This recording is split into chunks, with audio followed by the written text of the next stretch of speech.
Qu'est-ce qu'il fout là, celui-là? Je t'avais dit de pas lui parler. Oui, bah c'est mon ami et tu m'as laissé donc. Si tu dégages pas dans 2 secondes, je te fous mon poing dans ta putain de gueule d'enfoiré. Vas-y, essaie. Bon, stop, vous êtes sérieux là? J'en ai marre de vos embrouilles de primates à chaque fois que vous êtes dans la même pièce. Vous savez ce qui me dégoûte là? C'est qu'aucun de vous me demande comment moi je vais. Je suis quoi pour vous en vrai là? Vous faites que de vous engueuler devant moi, j'en peux plus. Mais parce que moi je suis là. Moi je suis là quand il disparaît. Moi je suis là quand il te répond plus et qu'il te laisse en plan. Alors ouais, peut-être que je suis jaloux. Peut-être que j'en peux plus de regarder un mec te faire du mal pendant que toi tu continues à lui trouver des excuses. Yoann. J'en ai marre d'être un bouche-trou et de te servir quand lui jarque. C'est soit lui ou soit moi. Quoi, toi aussi tu me fais un ultimatum? Tu choisis. C'est soit lui, soit moi. Je ne sais pas si dans votre vie vous avez déjà eu ce choix à faire. Comment ça va, Buzz? Mais il était atrocement En difficile. direct, les gars. Ça commence à me vexer là, dépêche-toi. Je choisis Chuck. Quoi? Je choisis Chuck. Quelqu'un peut m'expliquer ce qui se passe ici? La vidéo de mon plaquage sur Yoann était déjà devenue virale. Je choisis Chuck. Quoi?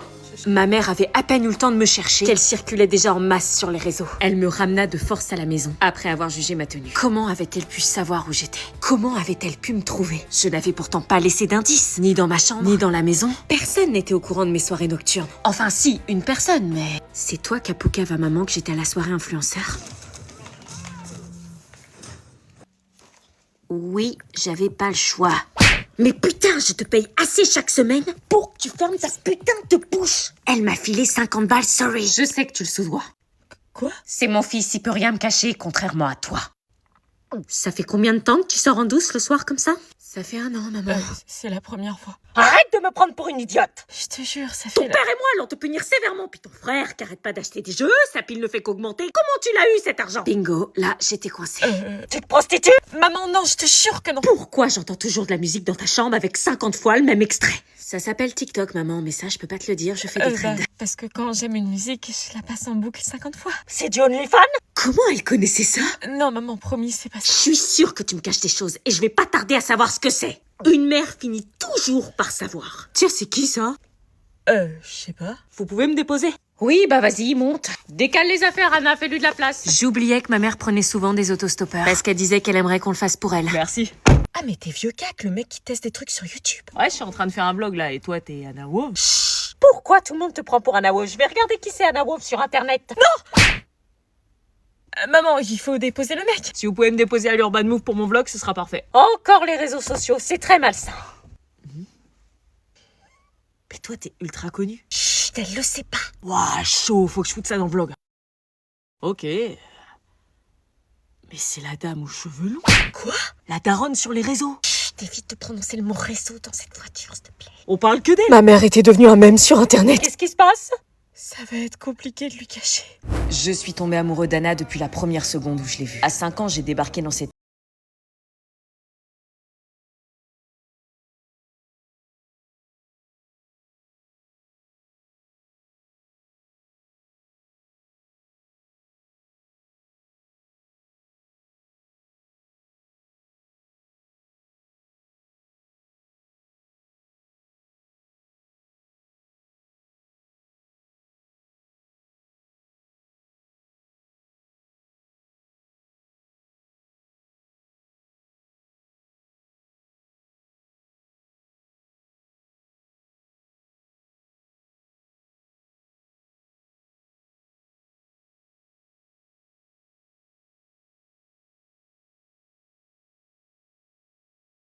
jour où 12 ans plus tard, j'ai envie de créer un compte et poster des vidéos sur les réseaux. Mais tes parents veulent pas que t'ailles sur les réseaux. Alors, on n'est pas toujours obligé d'écouter ses parents. C'est une mauvaise idée. Sur les réseaux, les gens ils te jugent pour rien. C'est juste des vidéos de danse, personne va regarder. Et si ça marche, tu sais, les gens deviennent méchants quand ils sont derrière un écran. J'ai vu les filles du lycée se faire afficher pour moins que ça. Tu prends la tête pour rien. Pourquoi t'as besoin de poster ça sur internet? Tu peux danser sans montrer ta vie aux inconnus. Parce que j'aime partager aussi. Et c'est à partir de là que Chuck avait débarqué de nulle part et m'avait volé ma Anna. Pas ma copine parce qu'on n'avait jamais été ensemble, mais mon amie. Et voilà qu'aujourd'hui mes espoirs et mes plans avaient changé. Anna m'avait jarté de sa vie et j'étais devenue la risée d'internet. Les vidéos sur moi tournaient et moi qui aimais la discrétion, j'avais l'impression qu'on m'avait volé mon identité, mon image au profit de likes et de vues sur les réseaux. Tous les influenceurs m'avaient filmé sans me demander mon droit à l'image et on était dans un monde où ça se demandait plus.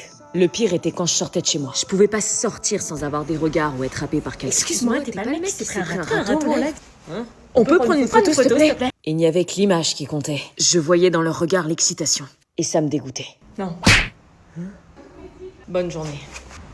Mais je commençais à comprendre à mes dépens que l'image de tout le monde appartenait à tout Je le vous ai monde. dit non. Et même aller au lycée était compliqué. Ah non mais c'est lui, regarde. Oh la honte. Parce qu'aujourd'hui, j'étais désormais seule. Johan, tu viens? J'arrive. Mais au final, c'était pas ce qui se passait sur les réseaux ou mon image qui me faisait du mal. C'était la décision d'Anna. Pour son connard de Chuck, elle avait décidé de m'abandonner. Elle m'avait effacé de sa vie pour laisser place à un mec qui ne la respectait même pas. Faire des traînes virales sur les réseaux et réviser son bac en même temps était ultra dur. J'oscillais entre faire des vidéos, réviser le bac qui était dans 5 jours, pleurer en pensant à Johan que j'avais humilié, être en goumin et subir la charge mentale, gérer les allées et venues de ma mère, qui vérifiait tous les quarts d'heure si je révisais bien mon bac. Ton cahier est à l'envers. Ouais, ma vie était hardcore.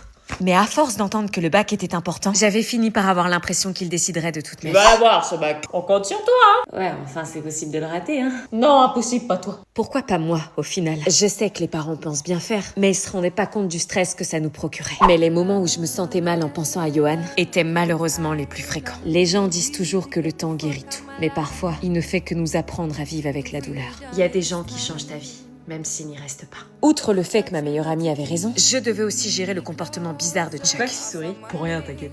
Je savais qu'il me mentait.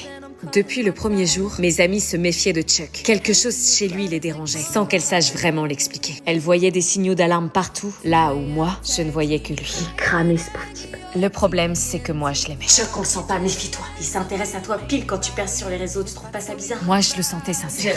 Je suis sûre qu'il est sincère et que je l'intéresse vraiment. Et elles n'ont jamais lâché. Parfois, on s'accroche à quelqu'un qui nous fait plus de bien que de mal. Il m'a pas trompée. Meuf, un jour tu te réveilleras et tu réaliseras que tu méritais bien mieux depuis le début.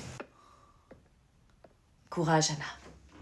Le problème, c'est qu'on croit toujours que les plus gros défis de notre vie sont les examens. Alors que parfois, les questions les plus difficiles n'ont aucune réponse. Madame? C'est vous la daronne aux cheveux longs? Hein, quoi? Et j'allais bientôt devoir gérer la célébrité soudaine de ma mère. Depuis qu'elle a débarqué en soirée influenceur sans le savoir. Le bac, j'en avais rien à foutre. Ma meuf était célèbre et elle allait me faire percer. Va racheter de la binouse à ton père! Ouais, c'est bon, je vais le faire. Non, tu bouges ton cul et tu le fais maintenant! Je vais le faire! Mes darons, c'était ultra compliqué. Vous connaissez l'expression « on ne choisit pas sa famille » Bah, j'étais en plein dedans. J'avais un frère débile, une sœur ultra superficielle, un père alcoolique à cause de sa vie de merde, et une mère qui m'avait jamais aimé. Depuis ma tendre enfance, elle m'avait toujours détesté. J'avais jamais compris pourquoi. Mais tout ce que je faisais, c'était de la merde. De la putain de merde. À l'école, ça n'allait jamais. J'étais mauvais. Pas bon en lecture, pas bon en écriture, et pas bon à l'oral. Garde-toi. Ça n'aidait pas à me faire aimer de ma mère. Mais mon frère, lui, était parfait. Excellente note, bon dans toutes les matières. Et je comprenais pas pourquoi lui et pas moi. Pas d'avenir, pas intelligent. Quand on l'entend tous les jours, bah, on finit par y croire. Donc comme je n'avais aucun potentiel, j'ai cherché un sens à ma vie. Plaire à toutes les filles du lycée, attirer l'attention pour avoir l'impression d'exister. Parce que se sentir comme une merde chaque jour était insupportable. Jusqu'au moment où je l'ai vue. Cette fille sortie de nulle part, que j'avais jamais remarquée, avait réussi à percer sur les réseaux. Elle avait pourtant pas d'allure, ressemblait à pas grand-chose avec ses horribles lunettes qui me rappelaient celles de mon horrible mère, mais elle m'intriguait. Comment une fille aussi insignifiante de base pouvait attirer autant de monde et avoir finalement du talent, chose que j'avais toujours cherché à avoir, que je n'avais jamais réussi à développer. Excuse-moi. Je l'ai abordée sans grand mal et j'ai su qu'elle était à moi. Enlève tes lunettes. J'associais les lunettes à de la méchanceté à cause de ma mère. Et là, je voyais la fille purement comme elle était. Son vrai visage, ses vrais yeux, ses taches de rousseur. Et elle était bien plus belle que ce que je croyais. Donc pendant que beaucoup se tourmentaient pour le bac, moi je misais sur ma meuf. Au début, c'était simple. Elle avait ce que je n'aurais jamais. Du talent, de l'avenir, des gens qui l'admiraient. Et moi, j'avais juste besoin d'être à ses côtés. Mais le problème, c'est qu'à force de jouer un rôle, je savais plus ce qui était vrai. Parce que pour la première fois de ma vie, quelqu'un me regardait comme si j'avais de la valeur. Et ça me terrifiait. Parce qu'on finit toujours par détruire les choses qu'on ne pense pas mériter.